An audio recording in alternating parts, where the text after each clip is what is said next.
what I think these advisors miss is I think sometimes they get caught up in a trap. They're trying to impress one another. It becomes kind of this bro culture, and the women participate in it too. So I mean that gender neutral, if that's possible. But it's this chest beating. It's look at me. It's I think a misspent energy that they take out there in a very passionate way.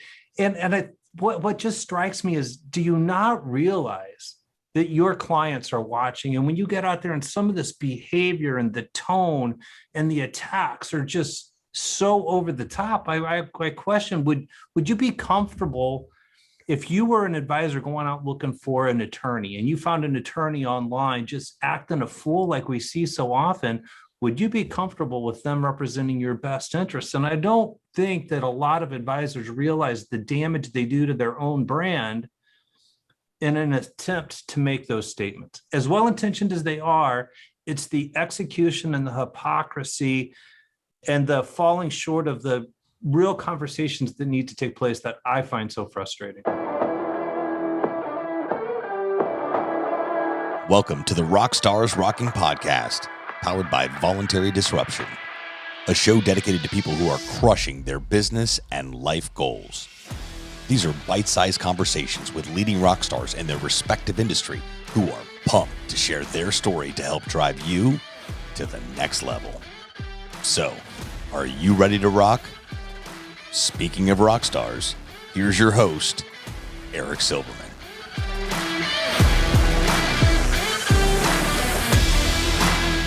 Hey, rock stars, welcome back to another episode of RockstarsRocking. And boy, do I have a rock star ready to rock today. Everybody meet my good friend, Kevin Trokey. For those that don't know Kevin is the founding partner of Q4 Intelligence. But what I like best is his alter ego, the title that he uses in his LinkedIn bio, the insurance industry antagonist. Welcome, my friend, the antagonist himself, Kevin Trokey. Thanks, Eric. Thrilled to be with you guys today. Oh, man, I'm super fired up, super pumped to have you. Let's dig right in, Kevin. Talk about that. Why do you have that on your title, the insurance industry antagonist? Come on, man. What's up with that? In fairness to me, Eric, you've got to finish that. It's the insurance industry antagonist and champion rolled in one. And really, that's the way that I look at it. I love this industry. It's an absolutely amazing industry. An accidental industry. Very few people get here on purpose, but man, it's just a very special way to go about developing a career in. You know, the champion side of it, there's nobody that believes in the impact and the power that this industry is able to make. But it's just kind of my style, kind of blunt, call it the way it is. And there's a lot of us in the industry, we get shit along the way. And, that's just sort of the antagonist. And I've been told that maybe a more accurate description would be protagonist, but it's just calling out what we see, the things that we do to get in our way, these ideas that we carry along, the myths that we perpetuate. And really with the antagonist, it's just pointing those out, making people, face themselves in the mirror, be honest with what they do well, what holds them back, and overcome it. So antagonism, protagonism, call it what you may. We do it out of love. We do it because we believe so strongly in this industry and the impact that they're able to make. I agree. And, speaking of, by the way, I think the word antagonist is better than protagonist. I think that's you notice I've not changed it, even with the suggestion. I didn't know you had those suggestions, but no, I agree with you. Keep it where it is. Speaking of antagonists, let's go the opposite direction, right? Sure. So there's a lot of professionals in our industry, the insurance employee benefits industry, that pride themselves on being an antagonist. But the difference is I don't believe that they truly understand the champion all wrapped up in one side of it. So I'm glad you changed what I introduced you as and finished that sentence, because there's so many advisors and brokers and consultants out there that really just push the buttons of call it as we see it, insurance carriers and vendors and TPAs, to the point where it's just so relentless. And to me, it just gets exhausting. Like easy, Tiger. What's your thought on that? Because they're certainly antagonizing. We could do a whole session on this one question alone, Eric. It's a pet peeve of mine. I know a lot of the people that, could be categorized as living, residing in that camp. And I know most of them come from a point of being very well intentioned, but I think that I think the execution falls short, and I think it is so damaging in so many ways. It damages the industry. And believe me, I will be the first one to participate in the conversation that the system is broken. The system needs to be fixed. There's any number of places that you can look and say, right there is part of the problem. But I also don't know that there's any part of the industry that you can point at and say they've got it exactly right. They're completely altruistic in what they do. So I think, so often those folks that stand there, they'll stand in their bully pulpit, stand on their soapbox, call it what you want, and they will, let's just start with where we see it most often, and that is advisors out there attacking the carriers, attacking the BUCAs specifically.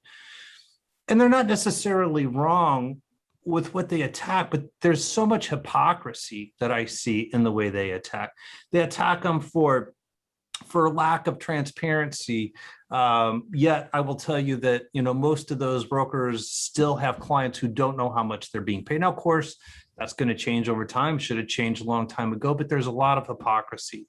They will get on there and they just perpetuate, and I know it's mostly on LinkedIn, but this Instagram effect. They will talk about the one solution they put in place, and they will talk about how you should only be doing value-based insurance design, self-funding. And the implication is they don't have any fully funded accounts on the books. And most of the time, that's just not accurate. So there's all the hypocrisy aside. There's very few things that I respect less in life than a hypocrite, but that puts that right there at the top. But it also, I think that approach keeps us from having the healthier conversations that need to take place. And I think those advisors, as well-intentioned as they might be with those messages, they don't realize how damaging that approach, if carried out in a very literal sense, would be to the employers they're looking to help. If you go to an employer and the right strategy is for them to be self-funded, to bring in the creative new solutions, most of the time, Eric, it takes time to get somebody there. And if you are absolutely cutting yourself off from the path that gets there, then you're stranded on the other side of a bridge from your clients. So, yes, I think call out abuse where it exists, call out anything that is wrong needs to be called out, but for the purpose of a healthy dialogue. And what I think these advisors miss is I think sometimes they get caught up in a trap. They're trying to impress one another. It becomes kind of this bro culture, and the women participate in it too. So I mean that gender neutral, if that's possible, but it's this chest beating. It's look at me. It's, I think a misspent energy that they take out there in a very passionate way. And what just strikes me is, do you not realize that your clients are watching? And when you get out there and some of this behavior and the tone and the attacks are just so over the top, I question, would you be comfortable if you were an advisor going out looking for an attorney and you found an attorney online just acting a fool like we see so often? Would you be comfortable with them representing your best interests? And I don't think that a lot of advisors realize the damage they do to their own brand in an attempt to make those statements. As well-intentioned as they are, it's the execution and the hypocrisy and the falling short of the real conversations that need to take place that I find so frustrating. I really like what you said, how most of them, maybe even all of them who do it, are trying to do it because they're well-intentioned. I like that term. I really like how you said that in all reality, it should spark or hopefully spark a healthy a healthy dialogue. But too often what I see, and maybe you see the same, is that the conversation on social media, whatever the platform, yes, a lot of times mostly LinkedIn, but in general, it doesn't lead to a healthy conversation or a dialogue. A lot of times it leads to, the basic sad reality of I'm right, you're wrong, and that's it. And that's just the way people take it. Well, and you're right. And what it's also led to is loss of appointments. I mean, Oh just yeah. flat out. I mean, and I've seen it from advisors who were the ones specifically making the attacks. And I've seen it happen to other advisors who just kind of became collateral damage because the perception was they're associated a little too closely. And I think even from just a self-serving perspective as an advisor, to lose that appointment, if they don't think, I mean, as much as the Bukas may or may not have it wrong right now, to think that they won't get it right, I think it's a little naive. The last time that I checked, it's better to have less profit than it is to be out of business. And yeah, they might be making ridiculous margins now, ridiculous profits now. I wouldn't even try to argue that. But to think that they're not going to get it figured out and put some solutions in place that we're seeing outside of that fully insured market, I think that would be a fool's bet. So let me go backwards for a minute. So not everybody that listens to Rockstars Rocking is in the insurance or employee benefits space. So let's unpack a little bit here. Sure. Not as far as explaining insurance, because I don't want people to hang up the podcast. But let's break it down a little bit for folks. Just in general, sales, marketing, leadership, management, branding. You just mentioned branding. Like, how can if you were advising somebody on sales and branding and marketing, which you're an expert at and a guru, we're going to talk about that, I hope. But somebody who's not in insurance and benefits, how can they take this same message to make sure they don't have the same challenges happen to them, i.e. Be careful who you're bashing, be careful who's watching, understand your audience, et cetera, et cetera? Well, that's a big question, Eric. And I think it can be as basic as just, be a good person, be respectful, don't be anybody's doormat, be comfortable enough to have uncomfortable conversations for the purpose of getting to a more desirable outcome. And I think if we just take that approach, we're good. And here's where a part of my problem with this is, if you don't know the other side, most of the time we don't know the other side well enough to really be able to speak with complete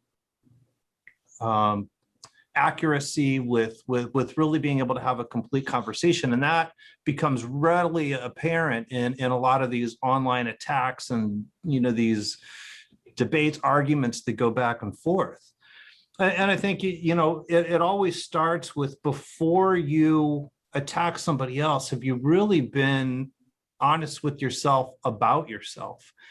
And as I think of the way you operate as a business, is there anything about the way that you operate that you wouldn't be comfortable with, and to use the buzzword, with complete transparency?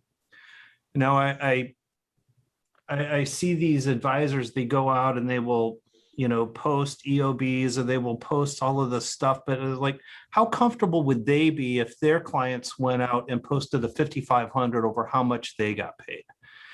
And I think it's when we all get to the point that we're transparent, then that's when we can start to focus in on where the real issues lie, and we can start to come up with solutions that are sustainable and genuinely make sense in the bigger picture.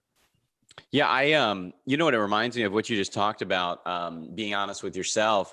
It reminds me of that, and I'll butcher it, I'm sure, but it reminds me of that example where folks are like, the saying of, be careful before you start throwing stones, because you may very much live in a glass house and you're not fully readily able to admit that to yourself, i.e. you're not looking in the mirror to examine and self-examine, not only internally as a professional, as a human being, but moreover, in our case, in the insurance business, your book of business, to really understand and realize, are you just saying it to be popular, to be cool? Is it your ego talking? Which a lot of times it may be, as you said, the bro club. Yes, women are involved too. Or is it really genuine? And unfortunately, I don't know that it's always genuine. Well, here's, and this is just, I still cringe when I think of this conversation. It was a conversation I had with an industry professional. And this industry professional came to me and said, I am completely going after this whole transparency conversation, talking about compensation, and I'm going into prospects and I'm challenging them. Do you know how much you're paying your broker, and really just tearing into that? And I said, I completely support that. I've been promoting transparency and compensation disclosure for 15 years, literally. And I said, what I really am curious about is, now that you have this passion for this transparency and have this conversation, how have your own clients responded to that conversation? Have they found that, empowering and enlightening, and are they appreciating it? And Eric, I swear, just as sure as I'm sitting here having this conversation, the response back was, I'm not having those conversations with my clients yet, but as soon as I build a big enough book of business on that premise, then I will be more comfortable going back and having it with those I already work with. Like, are you kidding me? That kind of leads me to this question. So have you had this, and those who don't know, Kevin, just to give you a kind of a refresher or a reminder, or to let you know, Kevin coaches high performing insurance and employee benefit advisors, executives, agency owners, CEOs, et cetera, sales producers, and so forth. And most all, in my opinion, because I've been following him for years, well before we ever met, most all of the content and information he shares and the training he gives, he and his partner, Wendy, is incredible. It's not just insurance benefits related. Like in general, it's just, and I love how he says it, just get shit done. Just get out there and do the work. And, I have seen more often than not, unfortunately, a lot of, maybe it's younger producers, but I've seen a lot of producers in the employee benefits world who are so drinking that proverbial Kool-Aid. They're so gung-ho on all the innovation that they lose sight of the fact that they have to be in business to help their existing clients, let alone themselves to feed their family. And I guess my point is, and my question to you is, have you seen, because I've seen it, have you seen any advisors just turning down small, mid-sized groups because the groups refuse to go self-funding or do anything innovative? I've seen that, and yet I see these same advisors who are saying to me, oh man, it's been a rough few months, haven't brought in any new business. My point is, they're turning away business as opposed to taking the business, helping that customer, that client, meeting them where they're at, and then ultimately over time, allowing them to see the benefit of some innovation. But the reality is they're just walking away from it, and it blows my mind. I could not agree more. And not only does it blow my mind, it pisses me off. It makes me angry, because these advisors, they will sit there and, they walk off just as you described, and, kind of this, with this arrogance and this holier than thou attitude that they take away. And my challenge back when I hear those stories, Eric, is, so you're telling me that they are better off working with your competition who doesn't promote these ideas than they are working with you to nurture them towards them. Bingo. And I say, how long did it take you to become comfortable with the ideas that you're promoting? Oh my God, a year and a half, 2 years, 5 years, my whole career it's taken me to get here. I said, and then I'll say, okay, so you see the value in it. Absolutely. I believe everybody should be doing that. But it took you, a professional in this industry, years to get to the point that you're comfortable, that you believe in it, that you see it. Why don't you give your clients, your prospects, at least a little bit of time to become comfortable with? Because when you take that idea to your client, do you realize what they're hearing? They're hearing you promote something that sounds too good to be true, because you're telling them, I'm going to improve your benefits and reduce your cost. And while that might be a very accurate and true statement, think of that from the perspective of the buyer. It doesn't make sense, and it's not consistent with everything they've experienced from our industry up to that point. And you're showing up as a rather unknown commodity in an industry that is right at, I don't know if we're at the top or the bottom, whichever way you would look at it, of the least trusted industries out there. So you don't have trust, you don't have familiarity, you're bringing an idea that sounds too good to be true, and it's a little complex and requires more management than they have, and you expect them to get there at one recommendation, and if they don't, you're going to walk away. And you want to call yourself a trusted advisor? That's where the whole marketing comes in. And, I hope we get to go in the direction of marketing or lack of marketing in this industry, but you cannot expect people to show up to buy into a solution just because you believe in it, because you understand it. If you don't take the time to educate, be sympathetic, empathetic with their anxiety and their concern, and show them a path that will get there. Going back to our previous conversation, if you blow up the Buka Bridge that might be necessary to go across on your way to those solutions, how are you ever going to best serve the needs of your clients? And to me, that's the bottom line responsibility of an advisor, to do what is necessary within all of the appropriate boundaries, but do what is necessary to get your clients where they want and need to be, and be comfortable that with where they're willing to go may not be as far as you want to take them. Listen, but that should be your job, is to take them as far as you can get them. Spot on. And what you said early on is exactly what I've said to advisors say that. I say, so they're better off with your competitor. You're turning down, it doesn't matter, a 25-man company because they're too small for you, or they're not interested in trying to be creative and innovative. Somebody else is going to give them advice that frankly you would say is not good advice. So wouldn't it be better to still have you? I mean, somebody's going to get paid. Let's just be honest. Somebody's going to be the broker of record. Somebody's going to make a commission on that. Why not let it be you? And then as they grow and as you build a relationship, you can slowly but surely build their comfort zone. I mean, the reality is, you're right. Right now, all these prospects and clients, they're driving a used Chevy and they're paying way too much for it, and it's broken down. Yeah. But the reality is, you're trying to tell them that overnight, snap your fingers, they can have a brand new top of the line Lexus, and it's less per month than their used Chevy. It's just too good to be true in their mind. And frankly, the human nature is, if it's too good to be true, it usually is. In this case, we both know that they can have that Lexus and it can be more affordable than that used Chevy. No doubt. But they're not there yet. They're not ready. They're not even close. And you cannot fault that prospect or that client from being skeptical.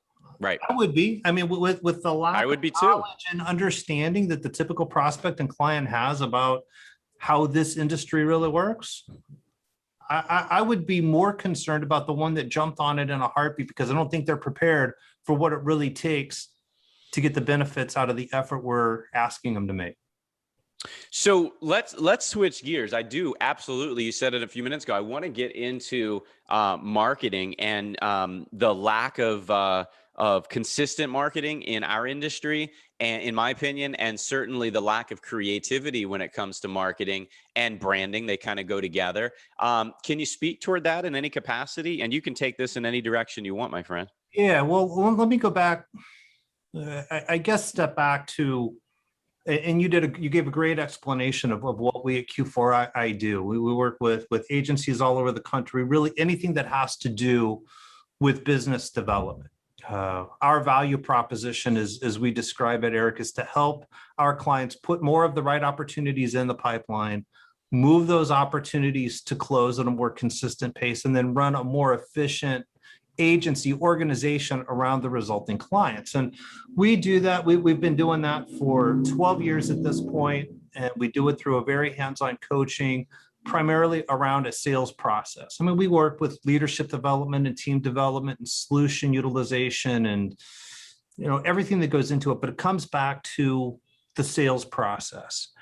And what we recognized about 4 years ago is that we can do a very, very good job around helping agency owners, and and it's not just agencies that we work with. It's really anything within any business within the industry, but to plan more effectively and to have a more effective sales process. But what we recognized about 4.5 years ago was the missing element for most agencies, most businesses in this industry was marketing. And as confident as we are in our ability to address the sales process side of it, the marketing is a different beast. It's just a different animal. And most businesses in the industry, they don't have the bandwidth, they don't have the experience, they don't have the patience to really get out there and embrace marketing. So we launched a separate division specific to marketing. And you could think of what we do as being anything from outsourced content to full-blown outsourced marketing division agency. I mean, we're a full-blown marketing agency in that regard. But the reason that we launched it, not just because of the opportunity that it presented to us, but as the industry evolves and the industry is changing, marketing is one of those things that they've just not done in the past. They've been so focused on spreadsheet and capabilities presentation to sell. But now as these new complex ideas come into play, as these new solutions are available, as ACA kicks in, as there's more compliance requirements, as technology solutions become more complicated, our perspective on this is you have to recognize that marketing is not an optional activity. Marketing is not a project to be checked off a list. Marketing is a critical daily function of running a successful growth business. And marketing, if it's anything, it's now the very tangible first step of the sales process. If you want to get the attention of a prospect, if you want to be able to have those sales opportunities, marketing is just not optional. And the reason so many agencies fail at it, Eric, is just the lack of patience. Wendy and I, when we started 12 years ago, before we had the marketing division, we would do lots of blogging. We were way more active on Twitter than back then than LinkedIn.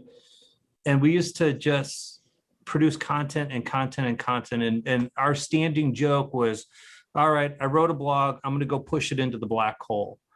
And that's what it felt like. That's what marketing feels like. You put all this out there and you get very little tangible feedback, especially from the market you're looking for. And I think that's what feeds the bro mentality that we referred to and appealing, because you get that endorphin rush of the like or the share or the comment or whatever. But that doesn't mean that it's effectively building a brand. It doesn't mean that it's effectively marketing who you are. Marketing, I always say, if you replace the word marketing with education, you're on the right track. And that's what really needs to be the focus of building a market, building a brand, building a presence that appeals to the employers out there, is understanding their challenges, understanding their needs, and being able and willing to speak to those in a very educational manner, almost in an altruistic fashion. And what I mean by that is if you just educate and you give away idea, you give away advice, that's really, I think, when you start to get the attention of the people who are ultimately going to come to you for help in the execution of those ideas. I've been my former life, I'm a recovering carrier rep, as you know. I hired and trained thousands of salespeople. Green as can be, very few with insurance or prospecting background, let alone marketing background, and mostly didn't even have sales background. And I had the fortune of training some good people that are still in the employee benefits industry today, and they're absolute rock stars. But more often than not, we would have situations where somebody would prospect and market and build and book appointments and cold call and do whatever they had to do to get appointments with their respective target audience. And they would do that relentlessly. And that's a good thing. They would fill up that pipeline. You know where I'm going with this. They would get so busy running appointments back when you would drive to appointments before the year 2020, right? And they would run and they'd close deal after deal, and they're making tons and they're getting the high fives and the endorphins are rushing. They're winning awards. And then it stops. Literally, they crash into a brick wall. and they don't know why. And I would go back and say, well, you stopped doing the most important thing, which is what got you there in the first place. And we all know that's the constant, relentless effort of prospecting and marketing and putting it in your schedule and honoring thy schedule. I always say the 11th commandment is honor thy schedule. Put it in your schedule. Amen, and brother. honor it. Do you hear that a lot still to this day, sadly? Oh yeah, and we deal with it, even with existing marketing clients. They have this misconception that marketing automatically, if I post this blog tomorrow, I'm going to have 3 people calling me the day after. It doesn't work that way. And I always, what we always promote is you got to think of prospecting and marketing as extremes on the same dial. Prospecting are the activities that you do that tend to be one-on-one outreach that can put an opportunity in the pipeline today if you do it really, really well. Marketing is a one-to-many approach that is what keeps the pipeline healthy over a longer period of time. And if you look at where your pipeline is, you figure out where to turn that dial. If the pipeline is getting a little dry, you turn the dial over to prospecting activities. If the pipeline's pretty healthy, you dial it back to the marketing side so that you maintain it. And that's the thing with marketing is it will bring, if you do it well and you do it with the buyer in mind and you understand their challenges and you can speak to them and you can educate them, they will start coming to you. We'll be talking to a marketing prospect and we'll say, over time, done consistently, done effectively, prospects will start coming and asking you for the opportunity to speak with you. And they will say, well, that sounds great, but I don't believe that at all. And I will look at them and Eric, and I'll say, all right, who asked for this conversation today? And the look of recognition on their face is like, holy crap, because, and I will knock on wood as I say this, because of our relentless marketing efforts, maybe with 1 or 2 exceptions over the past 7 years, every client we have on our coaching, on our marketing side, came to us as a result of that relentless marketing. We're very fortunate and we, produce a lot of content. Well, it's drip marketing, right? It's Chinese water torture in a good way. And even if people aren't reaching out to you and asking, what do you think the likelihood of somebody being exposed to that kind of drip marketing educational campaign that makes them feel like you're in their head? How are they going to respond when one of your producers picks up the phone and calls them? And now all of a sudden you've already proven yourself. They've gotten value. They trust you. They're familiar with you. Of course, they're going to be much more likely to take the meeting. And we always tell agency owners, you would never show up and not think of servicing your existing clients. You would never show up and not have somewhere in your mind of selling a new client. Sales and service are just the 2 mantras that this industry goes by, but yet they don't think of how critical marketing is to that element. And until they get their head around, as we talk about the 4 pillars of running an effective, to your point earlier, not just an agency, not just an insurance industry business, but any business.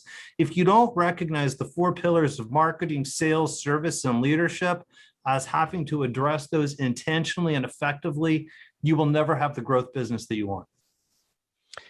It's so true. And, I can't say I'm happy to hear that it's still happening because I'm not, but what I am happy to hear is that it's not just me and that it wasn't just me back then. Like, I was as a manager paid to help coach and guide and mentor and get people into production. And I feel like I did a good job with it. But the reality is it was a constant struggle, everything you just talked about. Let me ask you this, and I'm going to put you on the hot seat here, if you don't mind. This is not scripted. Kevin has no idea I'm going to ask this question. So take a second if you need to think about it. But Kevin, for those folks listening today, whether insurance or benefits people or not, it doesn't matter to me. What are a few tangible marketing, prospecting tips or takeaways, tips, guides, reference points, something you can share with them? Maybe it's a good book they should read. Maybe it's a podcast they should listen to other than Rockstars Rocking. What's some few tips that you could give somebody that they could put into action right away? Well, mind the goodwill that you have already created. We are both huge fans and, dare I say, friends with Bob Berg. And if you've not read, his Go Giver series, that's that's the first recommendation that we always make. I talk to salespeople all the time, Eric, and their number one challenge is almost always, an empty pipeline. And then, I'll always go to, well, how often are you going to existing clients and asking them for referrals and introductions? Very rarely do they, and when they do, they're not getting them. So I won't eat our time up here explaining the exercise that we go through, but there are so many opportunities that are just sitting there that you've already earned. And that's where you've got to get to this mental, not arrogance, but you've got to be confident enough in the value that you've already delivered to ask those people that you've proven yourself to borrow a little bit of their credibility and influence and introduce you to others. And that alone, if I say all the time, if I could photocopy your pipeline of prospects and I held both copies up and I told you this one is going to produce 5 to 7 times the revenue that this one, that doesn't initially make sense because it's a photocopy. But if I told you the reason is because you're getting in front of them from a referral or an introduction as opposed to a cold call, that's what will generate 5 to 7 times the revenue. So it's not just about the easiest way to get in front of somebody. It's about the highest likelihood of converting them to a client once you're in front of them. So that far and away is where we go. The next area in terms of prospecting would be to manage centers of influence. A center of influence, people say, oh yeah, I've got this great network. And when you get right down to it, it's a drinking buddy, it's a lunch buddy, it's a breakfast buddy. They're not managing that professional relationship to get the impact and the results out of it that is potentially there. Managing that as a relationship. But then back to the marketing side, it's a lot of freaking hard work. And what I mean by hard work is you've got to study, you've got to read, you've got to get out there and get in the head of your buyers. You have to get in the business of your buyers. You have to understand their challenge. You have to understand their needs. You have to understand the problems that they need to solve. And you need to study and prepare yourself to be able to discuss them, to offer solutions, and to take them down a path from maybe not even being aware of the problem to becoming aware of the problem, to understanding the impact that it's having on their business, and then start building their confidence by showing them the path to a solution and better results.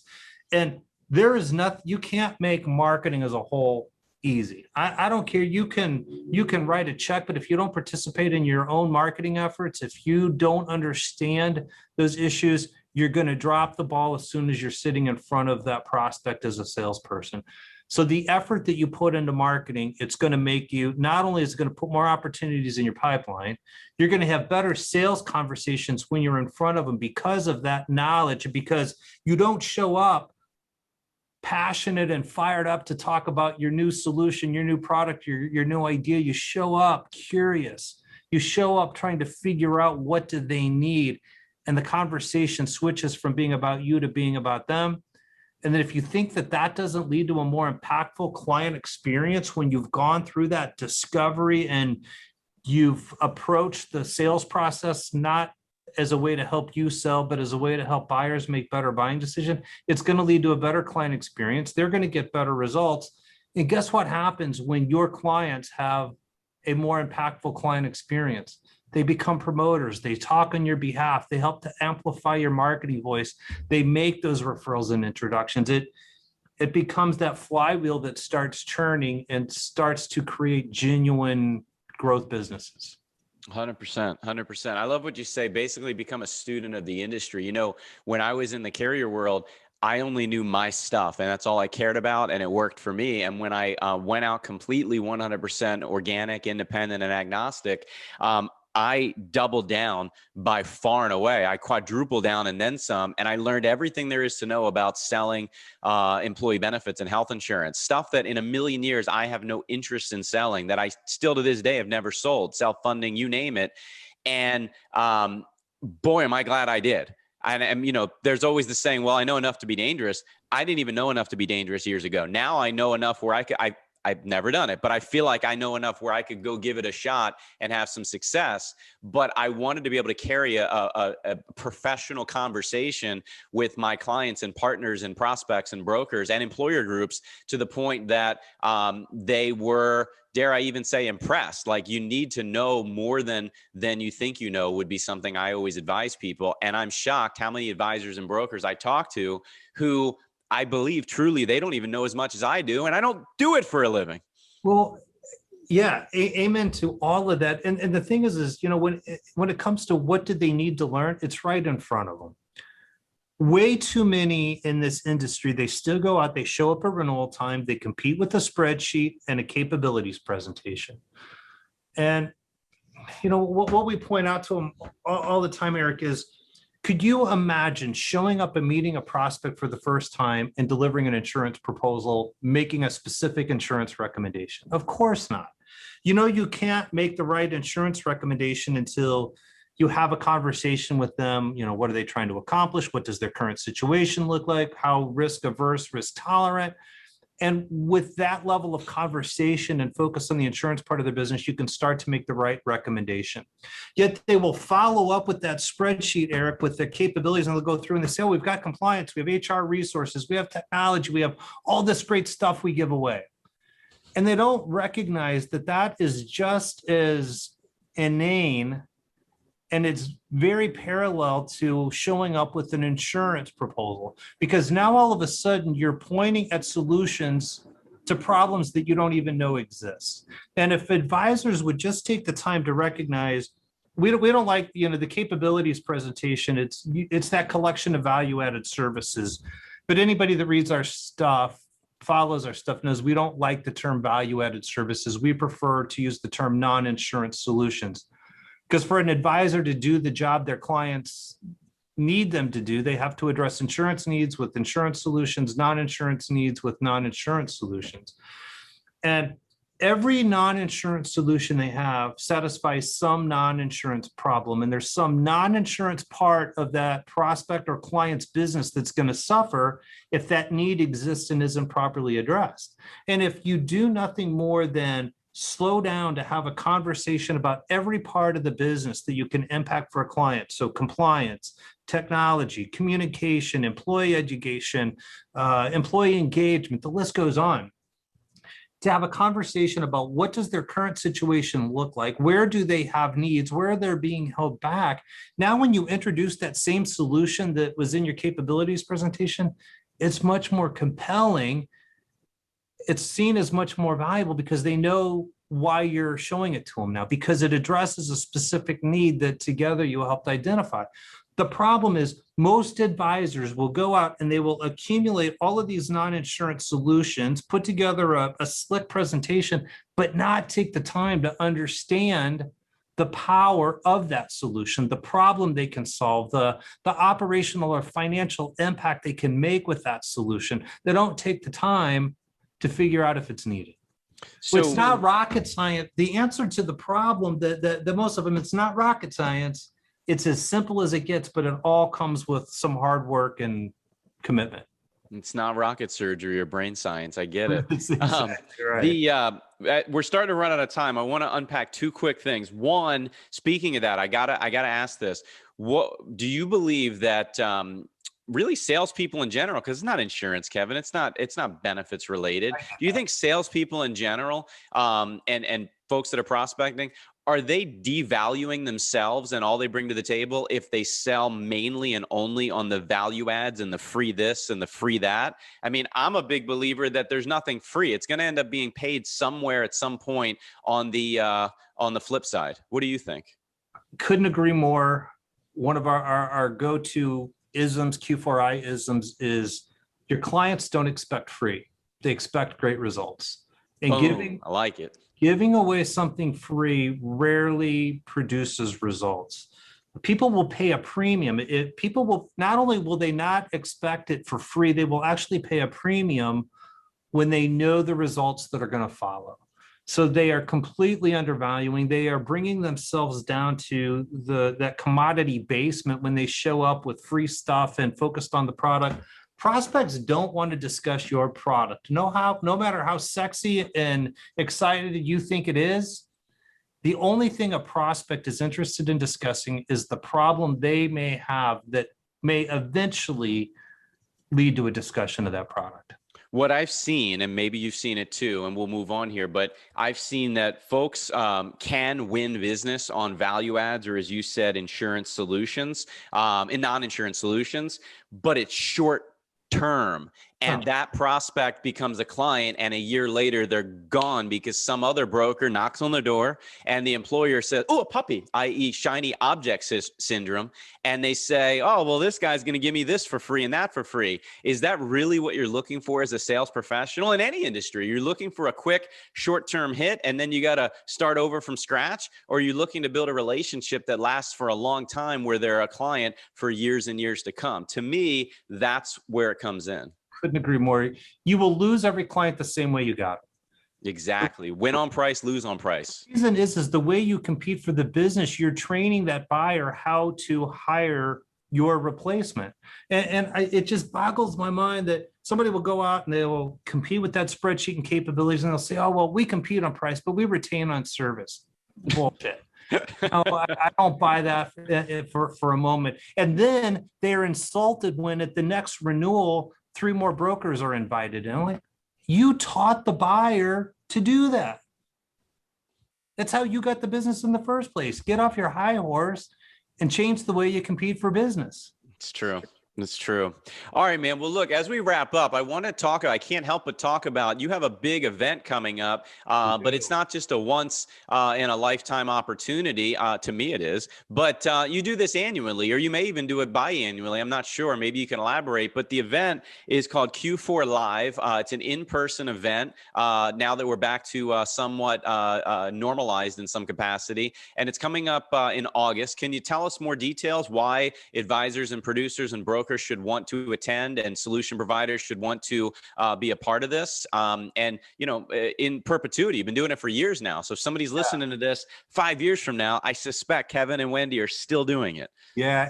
It's a little interesting on the frequency. We're a little unorthodox in the frequency of the event. Historically, it's been every 9 months. And the reason is just as simple as when we started out doing 2 events like that a year felt a little overwhelming. One didn't seem like enough because if somebody has to miss one, then all of a sudden they've been gone for 2 years. So we split the difference and it's worked. The reason that we believe anybody should come and sit in that room is because they want to sit in the room with a room full of industry professionals. And it doesn't matter when, if on the outside of the door coming in, if you're a vendor, we prefer the term friender. We don't think vendor serves it respectfully enough. So if you're a friender, but if you're on that solution provider, if you are an agency, everybody walks in the room and it's an equal playing field. Everybody is expected to come in, participate in the conversations, offer their successes, offer their challenges. And the great feedback that we get, Eric, that it just, you know, it's so satisfying every time that we hear it, is that everybody showed up, and not only did they show up and not beat on their chest and brag and give you that Instagram moment, almost to the other extreme. People show up and they're completely vulnerable. They're completely open with the challenges and the struggles they've had. And they're not shy about sharing the success that led them to. But the constant feedback that we get is it's a room full of equals that are there not just to make themselves better, but to do what they can to make everybody else in the room a little bit better, a little bit stronger. And, you know, we get that kind of feedback regularly. So, you know, we can only take credit for organizing it. It's all the people that come in the room with that attitude and that willingness to open up that makes it the special event we believe it is. So I had the good fortune of being invited. I appreciate you and Wendy inviting me in, gosh, it seems like forever ago, January of 2020, one of my last few conferences before the shutdown, and it was in Tampa. So I guess what I'm saying is they rotate it, they move it around the country. It was in Tampa in 2020. 2021 is going to be in the in Seattle in Washington State. And if I'm a betting man, the next one in 2022 will be somewhere in the Midwest or the or the East, because I love how you move it around. And what I liked about it when I was there, it was my first time ever, and I plan to go again, is that you're right. I mean, everybody, you had some ridiculous top producing high performers there, but everybody checked their ego at the door. Nobody cared who you were or what your resume was. When you walked in and you sat down, everybody was just a sponge learning from everybody else. And there's very few industry events I see that at, if any, quite frankly. Well, thank you for that. That again, it's humbling, and it's a source of great pride that we're able to be part of an event like that. And if anybody's curious, the specific dates in Seattle are August 30th, Monday, Tuesday the 31st, and then we wrap up the morning of September 1st. That's awesome. That's awesome. Well, listen, Kevin, how can everybody reach you? Can you, I mean, I'm going to have it in the show notes, but for those listening, tell us how to reach you and or your partner, Wendy. Yeah, well, find either of us on LinkedIn. So just search us by name. So Wendy's last name is Kenipp, Keneipp. Kevin Trokey. So you'll find us easy on LinkedIn, or just come through the website, q4intel.com. Come through there. You obviously find the contact page where we're not difficult to find. Salespeople do not hide their contact information. And at the end of the day, we're all in the sales professional world. So Kevin, I appreciate it. Listen, I just show up and hit record. You were kind enough to come in, but I wouldn't have anything if it wasn't for my back office and all the editors and all the people that helped me produce this, because I don't do anything but hit record. So for everybody behind the scenes at the Rockstars Rocking podcast, I'm Eric Silverman. That's Kevin Trokey. And we appreciate you watching, listening, wherever you are consuming podcasts. Until next week, thanks everybody, and make it a great day. Thanks so much for tuning into this episode of the Rockstars Rocking podcast. If you haven't done so already, make sure you're subscribed to the show wherever you consume podcasts. And if you feel so inclined, please leave us a review. 5 stars would totally rock. Until next time, Rockstars, keep rocking.